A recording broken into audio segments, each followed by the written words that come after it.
Welcome to Dark Trail ID. Dunia terbelah. Negara pendukung Israel dan Iran dalam panggung geopolitik global. Pendahuluan. Timur Tengah dan pusat geopolitik dunia. Timur Tengah selama berabad-abad telah menjadi jantung dari berbagai pertarungan ideologi, agama, sumber daya, dan kekuasaan. Di kawasan yang syarat sejarah dan konflik ini, dua kekuatan regional menonjol dengan pengaruh yang sangat besar dan pandangan politik yang saling bertentangan. Israel dan Iran. Sejak berdirinya Israel pada tahun 1948 dan Revolusi Islam Iran tahun 1979, keduanya berada dalam kutub ideologis yang berlawanan, yang secara bertahap membentuk jaringan sekutu dan musuh di seluruh dunia. Pertentangan antara kedua negara ini tidak hanya berdampak pada kawasan Timur Tengah, tetapi juga membentuk ulang lanskap geopolitik global. Banyak negara terlibat secara langsung maupun tidak langsung dalam mendukung salah satu pihak, baik karena alasan strategis, ekonomi, maupun ideologis. Bab Sitiya, negara-negara pendukung Israel. Israel, sebagai satu-satunya negara dengan mayoritas Yahudi di dunia, memiliki jaringan dukungan yang luas, terutama di negara-negara barat. Dukungan ini bukan sekadar retorika politik, tetapi menyangkut kerja sama militer, ekonomi, intelijen, bahkan teknologi tinggi. Amerika Serikat, pilar utama. Amerika Serikat merupakan sekutu terkuat Israel. Sejak masa Perang Dingin, dukungan Amerika Serikat terhadap Israel menjadi simbol kekuatan barat di kawasan Timur Tengah. Washington secara rutin memberikan bantuan militer bernilai miliaran dolar setiap tahun kepada Israel, termasuk sistem pertahanan canggih seperti Iron Dome. Di Perserikatan Bangsa-Bangsa, Amerika Serikat juga menggunakan hak veto untuk melindungi Israel dari berbagai resolusi yang mengkritik kebijakan pendudukannya terhadap Palestina. Dukungan ini bukan hanya strategis, tetapi juga ditopang oleh pengaruh lobi pro-Israel yang kuat di Kongres Amerika Serikat. 2.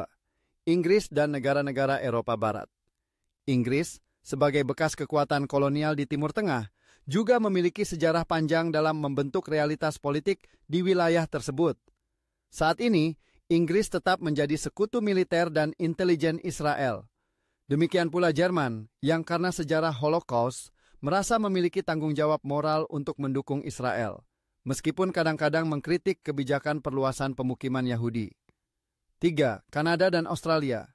Kedua negara ini secara konsisten menunjukkan sikap pro-Israel dalam kebijakan luar negeri mereka. Kanada misalnya, secara terbuka menyebut Hamas sebagai organisasi teroris dan membela hak Israel untuk menyerang balik. Australia pun menjalin kerjasama pertahanan dan ekonomi yang erat, terutama dalam bidang teknologi pertanian dan keamanan siber. 4. India, sekutu baru yang taktis. India memiliki hubungan yang makin erat dengan Israel, terutama sejak awal tahun 2000. Kedua negara menjalin kerjasama dalam bidang pertahanan, teknologi militer, dan keamanan dalam negeri. Hubungan ini berkembang pesat seiring meningkatnya ancaman ekstremisme di India dan kepentingan bersama dalam memerangi terorisme. 5. Negara-negara Arab Teluk. Dari musuh ke mitra.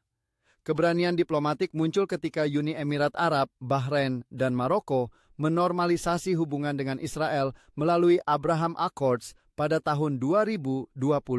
Ini merupakan lonceng perubahan besar dalam geopolitik Timur Tengah yang sebelumnya bersikap solid mendukung Palestina. Alasan utama di balik perubahan ini adalah kepentingan bersama dalam menghadapi ancaman Iran. Meskipun publik Arab tidak sepenuhnya menerima perubahan ini, para penguasa Arab melihat bahwa kerjasama ekonomi dan pertahanan dengan Israel bisa memperkuat stabilitas internal dan regional mereka.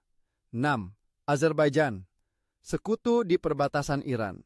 Azerbaijan, negara mayoritas Muslim Syiah, justru memiliki hubungan sangat dekat dengan Israel.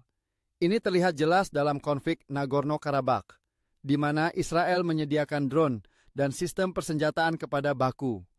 Hubungan ini ditakuti Iran, mengingat kedekatan geografis Azerbaijan dengan perbatasan utara Iran. Bab 2. Negara-negara pendukung Iran. Iran, sebagai negara Syiah terbesar di dunia, membangun jaringan dukungan berdasarkan persamaan ideologis, perjuangan anti-imperialisme, dan perlawanan terhadap dominasi Amerika Serikat dan Israel. Jaringan ini tersebar dari Timur Tengah hingga Amerika Latin dan Asia Timur. 1. Rusia, mitra strategis dalam Perang Suriah. Kerjasama antara Iran dan Rusia semakin erat sejak intervensi militer di Suriah. Rusia mendukung rezim Bashar al-Assad bersama Iran, dan keduanya berbagi kepentingan dalam menjaga pemerintahan sekutu mereka tetap berkuasa. Selain itu, Iran dan Rusia bekerja sama dalam bidang energi, pertahanan udara, dan navigasi maritim di Laut Kaspia. 2. Suriah, sekutu dalam keberlangsungan rezim. Suriah adalah mitra utama Iran dalam poros perlawanan terhadap Israel dan Amerika Serikat. Sejak awal Perang Saudara pada tahun 2011, Iran mengirimkan pasukan, penasehat militer, dan bantuan ekonomi ke Damaskus.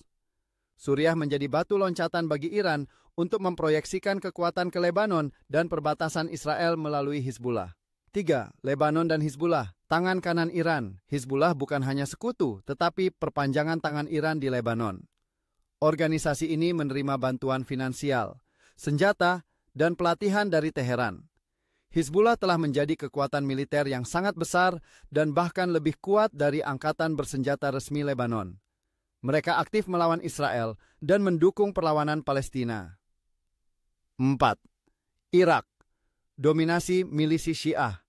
Pasca jatuhnya Saddam Hussein, Iran berhasil memperkuat pengaruhnya di Irak melalui berbagai milisi Syiah seperti Hashd al-Shaabi. Kelompok ini kini menjadi bagian dari sistem keamanan resmi Irak, meskipun loyalitas mereka lebih condong kepada Teheran. 5. Yaman dan Houthi, perang proksi di Semenanjung Arab. Kelompok Houthi di Yaman mendapat dukungan logistik dan pelatihan dari Iran. Meskipun Iran menyangkal keterlibatan langsung, bukti senjata dan teknologi drone menunjukkan keterlibatan Teheran dalam membantu kelompok ini melawan koalisi pimpinan Arab Saudi. 6. Venezuela dan Korea Utara, sekutu anti-Barat. Meskipun secara geografis jauh dari Timur Tengah, Venezuela dan Korea Utara mendukung Iran karena kesamaan ideologis dalam melawan dominasi Amerika Serikat. Venezuela menjalin kerjasama energi dan militer, sementara Korea Utara terlibat dalam transfer teknologi misil dan pengayaan nuklir. 7. Tiongkok, dukungan ekonomi strategis. Tiongkok bukanlah pendukung ideologis Iran, tetapi mitra ekonomi penting. Dalam perjanjian senilai 400 miliar dolar Amerika Serikat yang diteken tahun 2021, Tiongkok menjanjikan investasi di bidang energi dan infrastruktur Iran sebagai bagian dari inisiatif Sabuk dan Jalan. Sebagai imbalannya, Iran memberikan pasokan minyak jangka panjang. Bab Treaty, negara netral dan dinamika abu-abu. Tidak semua negara bersikap hitam putih. Banyak negara memilih posisi netral atau bergeser sesuai kepentingan. 1. Turki, antara kritik dan diplomasi. Turki secara retorik mendukung Palestina dan mengecam Israel, terutama di bawah kepemimpinan Recep Tayyip Erdogan. Namun, dalam praktiknya Turki tetap menjaga hubungan dagang dan kerjasama militer dengan Israel. Di saat yang sama, Ankara bersaing secara geopolitik dengan Iran di wilayah Suriah dan Irak. 2. Indonesia dan Malaysia. Kedua negara ini merupakan pendukung kuat Palestina di forum internasional. Namun, Indonesia tidak menjalin hubungan langsung dengan Iran secara militer maupun strategis. Sebaliknya, Malaysia pernah menjadi tempat pertemuan antara kelompok-kelompok yang berseberangan dengan Israel. 3. Afrika Selatan dan Brasil. Negara-negara ini mendukung perjuangan Palestina, tetapi tidak secara langsung berpihak kepada Iran. Mereka lebih berfokus pada prinsip keadilan dan anti-kolonialisme dalam kebijakan luar negeri mereka. Kesimpulan, dunia dalam tarikan poros. Peta geopolitik dunia saat ini menunjukkan bahwa konflik antara Israel dan Iran telah menciptakan poros global yang kompleks. Negara-negara mendukung berdasarkan kepentingan nasional, ideologi, dan aliansi strategis. Di satu sisi, Israel mengandalkan kekuatan Barat dan kerjasama dengan negara Arab moderat. Di sisi lain, Iran memperkuat poros perlawanan melalui jaringan milisi dan negara-negara anti-Barat. Konflik ini bukan sekadar perebutan pengaruh regional, melainkan simbol dari pertarungan global antara dua visi dunia yang berbeda. Dunia yang dikendalikan oleh tatanan liberal pro-Barat, dan dunia yang menolak dominasi tersebut dengan perlawanan asimetris dan aliansi alternatif. Dalam dinamika ini, masyarakat internasional harus waspada terhadap potensi eskalasi yang bisa mengarah pada konfrontasi global yang lebih luas. Terima kasih sudah menonton. Jangan lupa subscribe.